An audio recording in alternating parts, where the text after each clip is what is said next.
जय श्री राम दोस्तों। आज की इस वार्षिक श्रृंखला में हम बात करेंगे वृषभ राशि की। वृषभ राशि के बहुत सारे लोग कमेंट्स आ रहे हैं कि उनकी राशि के बारे में बताइए 2026 कैसा रहेगा। काफ़ी लोगों से उन्होंने सुना है, यूट्यूब पे देखा है, इंस्टाग्राम पे अलग अलग रील्स आ रही हैं कि वृषभ राशि में कुछ कॉम्प्लिकेशंस हैं। थोड़ा सा देखो, सबका अपना अपना एनालिसिस है और समझदारी इस बात में है कि हम कोई भी चीज़ को कैसे किस रूप में लेते हैं। अगर हमारा जो प्रभाव आ रहा है, ग्रहों की जो युति से प्रभाव बनता है, वो बहुत इम्पोर्टेंट होता है और इस चीज़ को ये समझना बहुत ज़रूरी है कि हम उससे कैसे बेनिफिट ले सकते हैं। कैसे, अगर कोई खराब युति बन रही है या उसका खराब फल आएगा तो उससे कैसे बचे। ज्योतिष का ये जो कार्य होता है ये प्रॉपर गाइडेंस के लिए है, ये डराने के लिए नहीं है। अक्सर लोगों को मैंने देखा है कि वो ऐसे कमेंट लिखते हैं कि 2026 में ऐसा भयानक कुछ होगा, कोई रोक नहीं सकता है। इस तरीके के जो आर्टिकल्स लिखते हैं ये पब्लिसिटी के लिए या लाइक्स के लिए, वीडियो के लिए तो अच्छे हैं, लेकिन अगर आप किसी भी चीज़ की महत्ता को समझते हैं तो ये वो पराकाष्ठा होती है जिसमें आपको उसका सम्मान करना चाहिए, क्योंकि ये डिवाइन पावर है। और यहाँ पर आप यूनिवर्स को गलत मैसेज स्प्रेड कर रहे हैं कि ऐसा होगा, या कुछ लोग गारंटी देते हैं, ठीक है। तो ये सब चीज़ों से थोड़ा सा बचना है। तो आइए हम इस टॉपिक पे बात करते हैं और थोड़ा सा जो भी प्लेनेट की पोजीशंस आ रही हैं उन पे विचार करना है, उनसे क्या हमारे पे प्रभाव पड़ेगा, ये चीज़ देखनी है।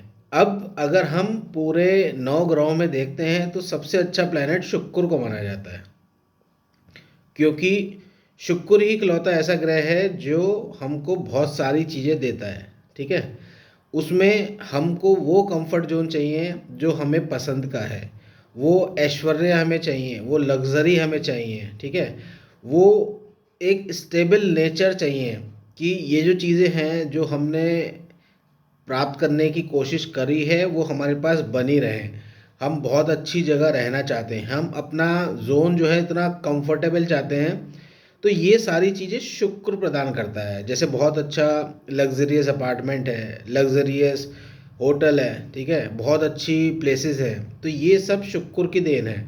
इसलिए ये प्लेनेट इतना इम्पोर्टेंट है, ठीक है। और जो भी लोग बढ़िया अपना आपको एक स्टैंडर्ड मेंटेन करने की कोशिश करते हैं उनके लिए बहुत इम्पोर्टेंट फैक्टर्स है ये, क्योंकि वो हर कोई चाहता है कि वो बहुत बढ़िया रहे, बहुत बढ़िया खाए, बहुत बढ़िया कपड़े पहने, बहुत अच्छा उसका समाज में उठना बैठना हो, बहुत अच्छे अच्छे लोगों से मिले, चेरिस्मेटिक पर्सनालिटी से मिले, सेलिब्रिटीज से मिले।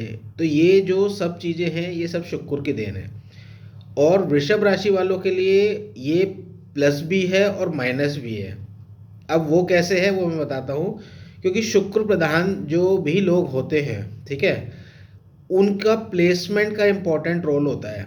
ज़रूरी नहीं कि आपकी वृषभ राशि हो और आपका सब कुछ अच्छा हो, ठीक है। आपकी लाइफ में स्ट्रगल्स भी बहुत होते हैं, आप लोग बहुत मेहनती होते हो, आप किसी चीज़ को पाने की इतनी जद्दोजहद में लगे होते हो कि आप बहुत सारी चीज़ों को अवॉइड करते हो, जिसमें आपके रिलेशनशिप्स में सबसे बड़ी प्रॉब्लम्स आती हैं, ठीक है। और आप मेहनत तो करना चाहते हो, रिस्क भी लेते हो, लेकिन बदलाव पसंद नहीं आते हैं।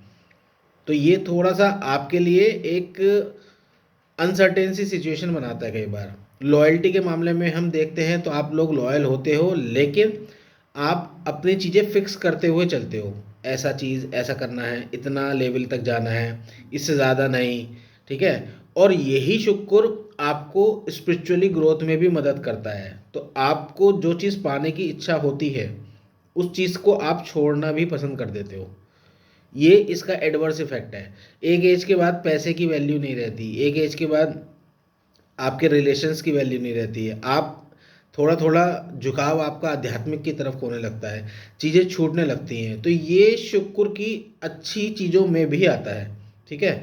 लेकिन हम यहाँ पे पॉजिटिव के साथ साथ नेगेटिव है, क्योंकि हमको क्या चाहिए कि पैसा होना चाहिए, गाड़ी होनी चाहिए, बंगला होना चाहिए, घूमने के लिए दोस्त होने चाहिए, बहुत अच्छी गर्लफ्रेंड होनी चाहिए, पत्नी सुंदर होनी चाहिए, ठीक है। तो ये सब जो चीज़ें हैं ये शुक्र की ही देन है, लेकिन हमको इन सब चीज़ों को बैलेंस आउट करना है। 2026 आपके लिए बहुत अच्छा आ रहा है। क्यों? क्योंकि आपके 3 कॉम्बिनेशन से आपकी राशि बनती है, जिसमें पहला नक्षत्र होता है कृतिका का, ठीक है, दूसरा रोहिणी का और तीसरा होता है मृगशिरा का। ये तीनों कॉम्बिनेशन आपकी कुंडली के लिए विशेष जगह बनाते हैं। अब यहाँ पे पोजीशंस आती है कि आपका किस नक्षत्र में जन्म हुआ है और किस भाव में आपका शुक्र जाके स्थित हुआ है। अब यहाँ पर दो चीज़ों का है कि शुक्र के मित्र कौन कौन से हैं। अब शुक्र के मित्र इस साल क्या क्या कर रहे हैं, तो उसमें शुक्र का परम मित्र होता है शनि, और शनि इस साल आपके एकादश भाव में बैठा हुआ है। यहाँ पर ये वो आपको मेटेरियलिस्टिक गेन्स की पॉसिबिलिटीज दे रहा है जो कि आप एफर्ट करके ले सकते हो, ठीक है। शनि का द्वादश भाव में एकादश भाव में बैठना और द्वादश की तरफ को मूवमेंट ये शो करता है कि आप आने वाले समय में लाभ कमाने के बाद उस पैसे से अपने आप को फ्री करना चाहते हो, क्योंकि 12th हाउस है मोक्ष का, यानी free from duties, free from custom, free from religions, ठीक है, फ्री फ्रॉम माई सेल्फ। ये जो फ्री वाला फ्रीडम आता है ये 12th की तरफ को आता है। और जब हम 11 से 12th की तरफ आते हैं, जब आप देखते हो कि आपके पास पैसा बहुत आता है, तो आपको दान करने में भी बड़ा मज़ा आता है, ठीक है, आपको लोगों को चैरिटी करने में मज़ा आता है, लोगों को खाना खिलाने में भी मज़ा आ रहा होता है, ठीक है, सोशल सर्किल बढ़ाने में मज़ा आता है। फिर थोड़े टाइम के बाद आपको लगता है कि यार ये सब जो चीज़ें हैं ना, इनका कोई मीन नहीं है, सेटिस्फेक्शन नहीं आ रहा है, रोज़ वही सब, वही पार्टी, वही लोग, वही सब, ठीक है। तो बोरिंगनेस जो स्टार्ट होती है वो यहाँ से शुक्र की प्रधानता को लेते हुए आता है। और 11th का जो शुक्र है और शनि का जो कॉम्बिनेशन है, ये आपके साल जो इस साल बन रहा है पूरे साल शनि वहीं मिलेगा आपको, और एकादश भाव से वो आपको मैटेरियलाइज करेगा आपकी हर चीज़ में। पैसे का रोल बहुत इंपॉर्टेंट है। आपको लगेगा कि मैंने जो पैसा कमाया है उसको अच्छी जगह इन्वेस्ट कर दूं, ज़्यादा इन्वेस्ट कर दूं, जितना ज़्यादा कर दूं, ठीक है। अब यहीं पे प्रोटोकॉल लगता है काय का, लिमिटेशंस का।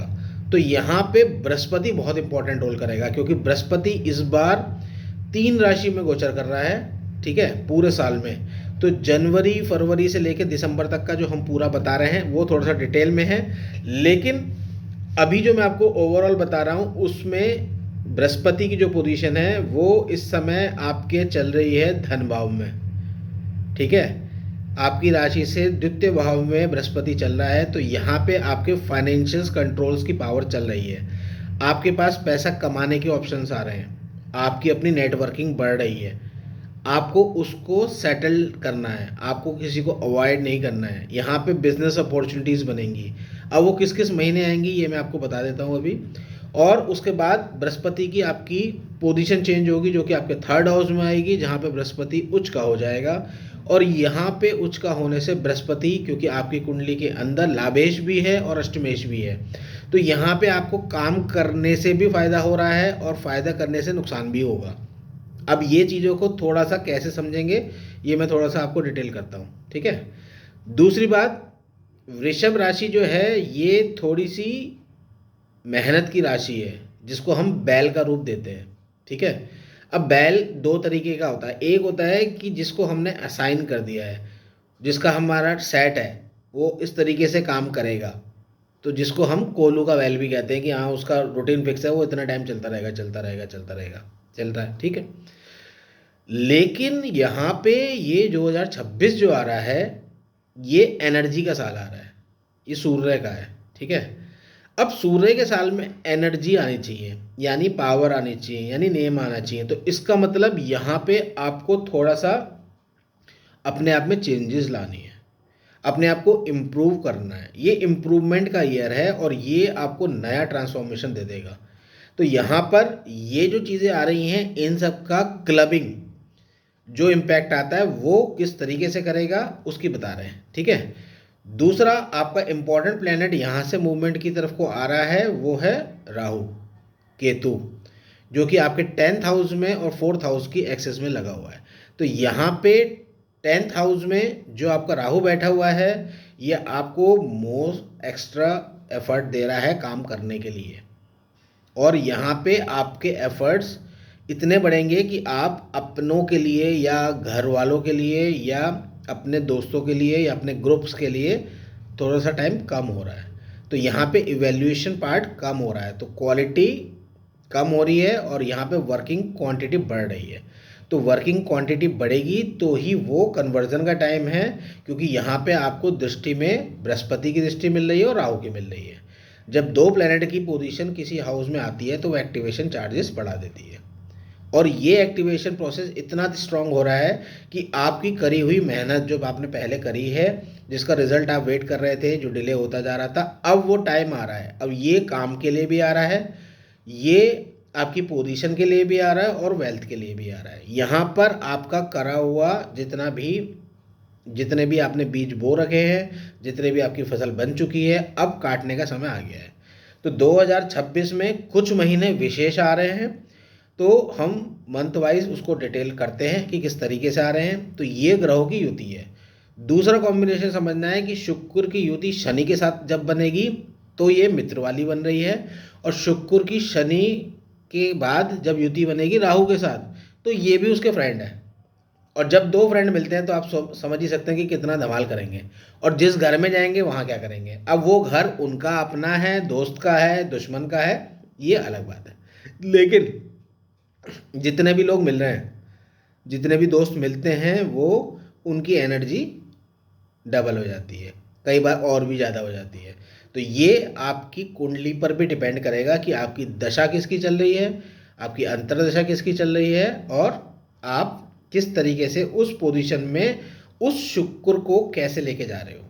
शुक्र प्लैनेट अपने आप में बहुत अच्छा प्लैनेट है और ख़राब भी है। अब यहीं पे शुक्र खराब और उसका भी जो होता है उसका एक अलग वीडियो में बनाऊंगा, वो आप सुनिएगा ध्यान से। लेकिन शुक्र के अंदर अगर हम सिर्फ पॉजिटिव टच देखते हैं तो ये आपको ज़ीरो से टॉप तक पहुंचा सकता है, ठीक है। और दूसरा, ये आपकी एकेडमिक के साथ साथ स्पिरिचुअल ग्रोथ देता है। ये वो शुक्र है जो बहुत बड़े बड़े संतों महात्मा के पास होता है, ठीक है। और यही अगर इसका आपने सही इस्तेमाल किया और इसको सही यूटिलाइज करा तो ये आपको एक अलग पोजीशन देता है, और ख़राब भी दे देता है, उस अच्छाई में भी ख़राब, ठीक है। इस टॉपिक पे बाद में बात करेंगे क्योंकि अभी 2026 का चल रहा है। तो आइए स्टार्ट करते हैं सबसे पहले जनवरी में।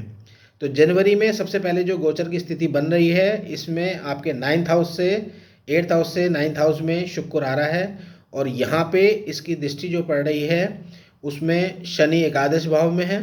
तो यहाँ पर आपके थोड़े से प्रोसेस को स्लो करा गया है, और वो इसलिए किया गया है ताकि कोई भी आप जो भी डिसीज़न ले रहे हैं या जो भी आपका आइडिया है उसको एग्जीक्यूट करें, उसमें डिले नहीं करें। प्रोसेस पे ध्यान देना है, सही प्रोसेस क्या है उस पे देना है, और दूसरा बड़ा बैलेंस रहना है।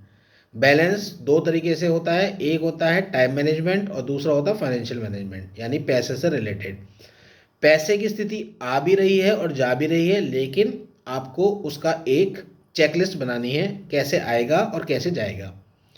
आते आते जाने की स्थिति बना रहा है, लेकिन आपके पास बकेट्स हैं, इसलिए इशू नहीं है, काम कीजिए। दूसरा, फरवरी के महीने में आपके सूर्य और राहु का जो ग्रहण आ रहा है वो आपके कर्म क्षेत्र पे आ रहा है। तो इस महीने में विशेष रूप से ध्यान रखना है कि आप जो काम कर रहे हैं वो कंटिन्यू प्रोसेस में करते रहें। कोई आपको इफ़ बट कर रहा है, या आपके सीनियर्स या आपके सुपरवाइजर्स या आपके क्लाइंट्स आपको परेशान करने की कोशिश कर रहे हैं, करने दीजिए, क्योंकि टाइम बीइंग है। क्योंकि सूर्य ग्रहण एक दिन के लिए है और उसका असर 2-3 दिन पहले से 2-3 दिन बाद तक रहता है, यानी मोस्टली अगर आप माने तो 4-5 दिन का गेम है। इसलिए उसको पैनिक ना हो, उन 4-5 दिनों में रिलैक्सेशन से काम करते रहें। कूल रहना आपकी स्वभाव है, आपकी प्रकृति है, उसके हिसाब से काम करें, ठीक है।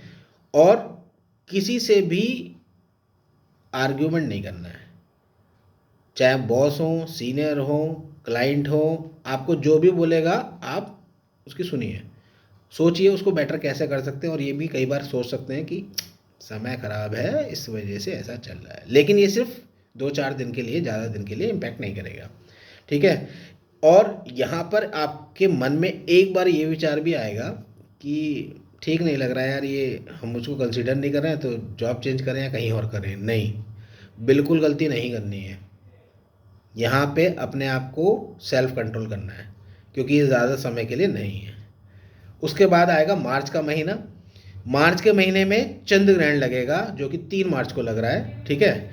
और ये थोड़ा सा आपको ट्रिगर कर रहा है, ये थोड़ा सा इमोशनल इम्बैलेंस कर रहा है, और एक तरीके का डर भी देगा कि मैं जो काम कर रहा हूँ इसमें ठीक है, घर वालों वैल्यू नहीं दे रहे हैं, ठीक है, और पता नहीं किस तरीके का विचार चल रहा है अलग तरीके से।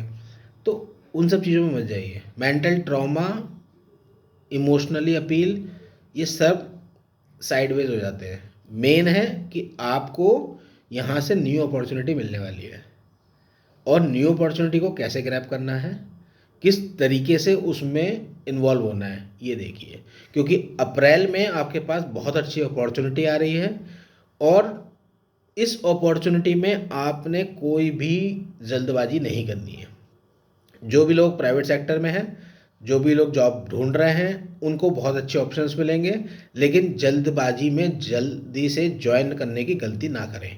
पहले आपके पास जो ऑफर्स आ रहे हैं उनको कंसीडर करें, जो आपको लगता है बेस्ट है आपके हिसाब से ठीक है, लेकिन अपने जो भी सीनियर्स हैं उस फील्ड से रिलेटेड, जो भी आपके गॉडफादर हैं, बॉस हैं, भाई हैं, जो भी है, उनसे आप डिस्कस ज़रूर करें। कंसल्ट करके काम करना आपके यहाँ पे बृहस्पति को अच्छा इंडिकेशन देता है।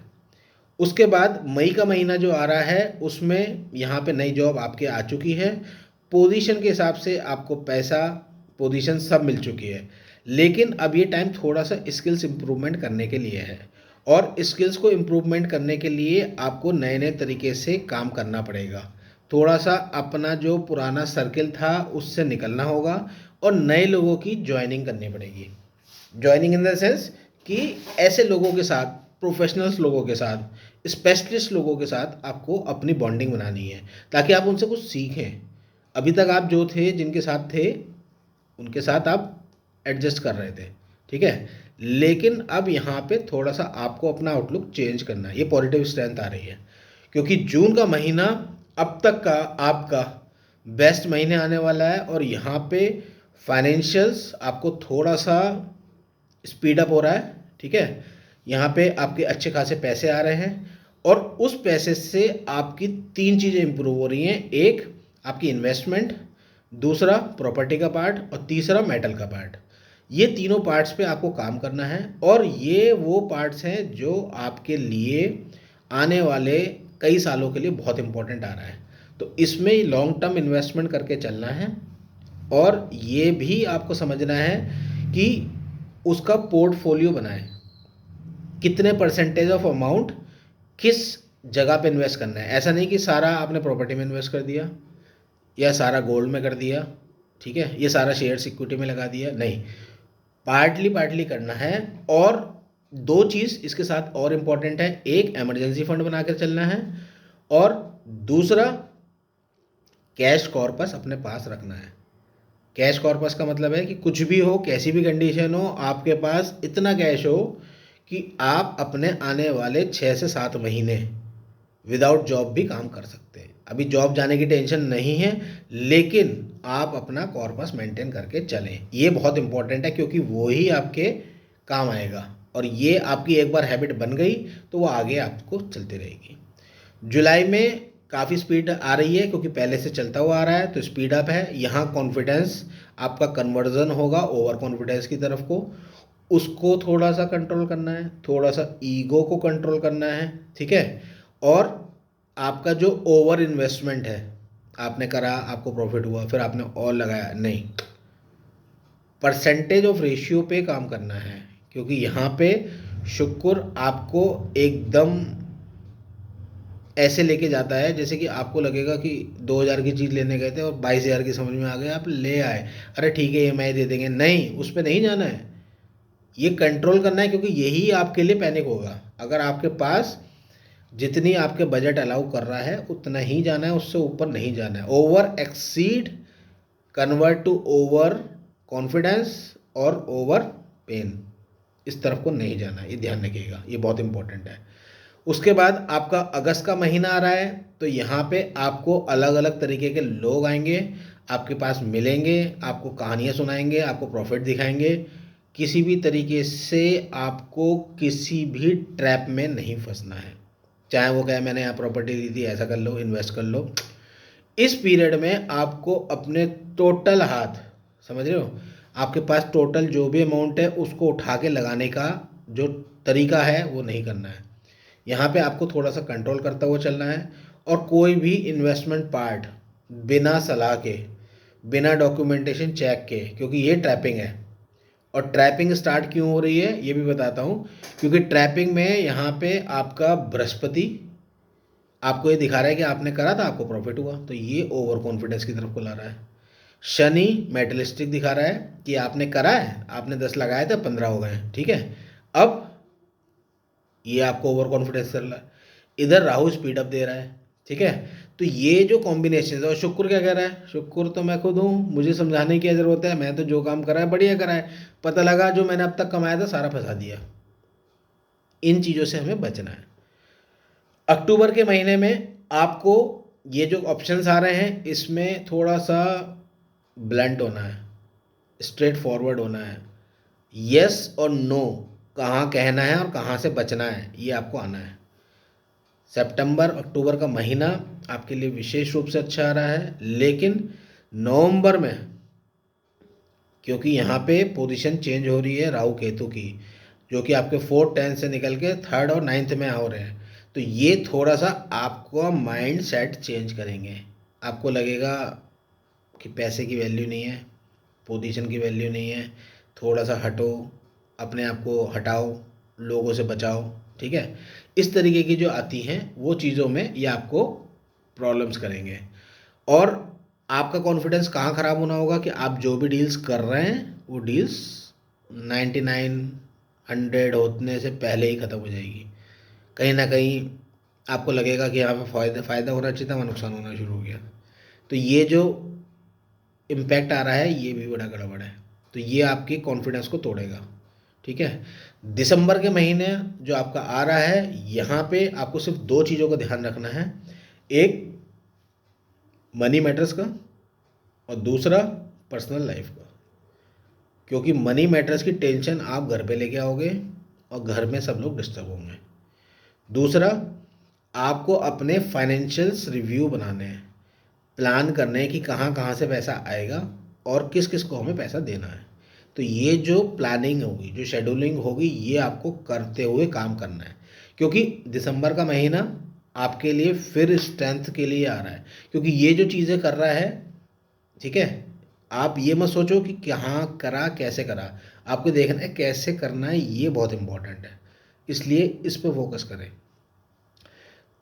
और सबसे इम्पोर्टेंट बात है कि जो भी चीज़ें आपके पीछे छूटी थी, जैसे बाहर घूमने नहीं गए बहुत टाइम से, पार्टी नहीं करी है, ठीक है, तो फैमिली के साथ एंटरटेन करें, फैमिली को नई जगह पे लेके जाएं, उनको टाइम दें, बच्चों की सुने, हस्बैंड है तो वाइफ की सुने, या वाइस वर्सा, जो भी है, ये चीज़ें हमें करनी है। और पिछली वीडियो में मेरे पास कई क्वेश्चंस आए कि थोड़े से उपाय ज़्यादा बताएं। देखो, उपाय हर महीने के और हर दशा चक्र के अलग होते हैं, लेकिन ओवरऑल कंसोलिडेटेड एक उपाय आता है कि मेन राशि के लिए क्या करा जाए। तो वृषभ राशि वालों के लिए सबसे इम्पोर्टेंट है शिव जी की उपासना करना, ओम नमः शिवाय का मंत्र का जाप करना, और इनको खुश करने के लिए आप सफ़ेद फूलों की माला अर्पण करें। हर सोमवार को करें, हर शुक्रवार को करें, पूरे साल करें, ये आपके लिए बहुत अच्छा है, बहुत ही अच्छा रिजल्ट देगा, ठीक है। दूसरा पार्ट क्या करना है, शुक्र का जब भी कॉम्बिनेशंस में, अब शनि के साथ कॉम्बिनेशन बनेगा, ठीक है, तो आपने कोई भी मीठी चीज़, सफ़ेद मीठी चीज़, चाहे वो खीर हो चाहे वो बर्फ़ी हो, ये दुर्गा जी को अर्पण करें। और वहाँ जो भी लोग हों, जो बच्चे हों, जो स्त्री या वृद्ध स्त्री हो, ठीक है, उनको खिलाएं, उनके साथ टाइम स्पेंड करें। और या घर में बुजुर्ग महिलाएं हैं उनके साथ भी, क्योंकि शुक्र उनका रूप है। आपके द्वारा जितने भी लोग खुश होंगे उतना रिजल्ट आपको अच्छा मिलेगा। तो ये वो चीज़ें हैं जो हमें करनी है 2026 में। 2026 अच्छा भी आ रहा है और थोड़ा सा स्पीड अप होने की वजह से गाड़ी एक्सीडेंट ना हो जाए, तो उसको कंट्रोल करना भी आना है। बेस्ट ड्राइवर वो है जिसकी स्पीड और एक्सीडेंट ना होने के डिस्टेंस को कवर करने की जो प्रैक्टिस होती है उसको कहते हैं। ऐसा नहीं कि चला तो लिया 100, 120, 140 पे, लेकिन कंट्रोल करने के टाइम पे आया तो आप घुस गए, उससे कोई फ़ायदा नहीं है। तो बेटर है कि 2026 में आप स्पीड को कंट्रोल करते हुए बढ़ाएं और जहाँ ज़रूरत लग रहा है वहाँ ब्रेक लगाने की प्रैक्टिस होनी चाहिए। तो इसी के साथ साथ 2026 की आप सभी को बहुत बहुत शुभकामनाएं। वृषभ राशि कमाल करने वाली है। बहुत अच्छा टाइम पीरियड आ रहा है, पैसे के हिसाब से, पोजीशन के हिसाब से, नाम के हिसाब से। और जो लोग चेंजेस चाह रहे थे उनको चेंजेस भी मिलेंगी, पोजीशन में भी और पैसे में भी। तो इसी के साथ यही इस टॉपिक को विराम देते हैं और जल्दी मिलते हैं नेक्स्ट टॉपिक के लिए। तब तक के लिए आज्ञा दीजिए। जय श्री राम।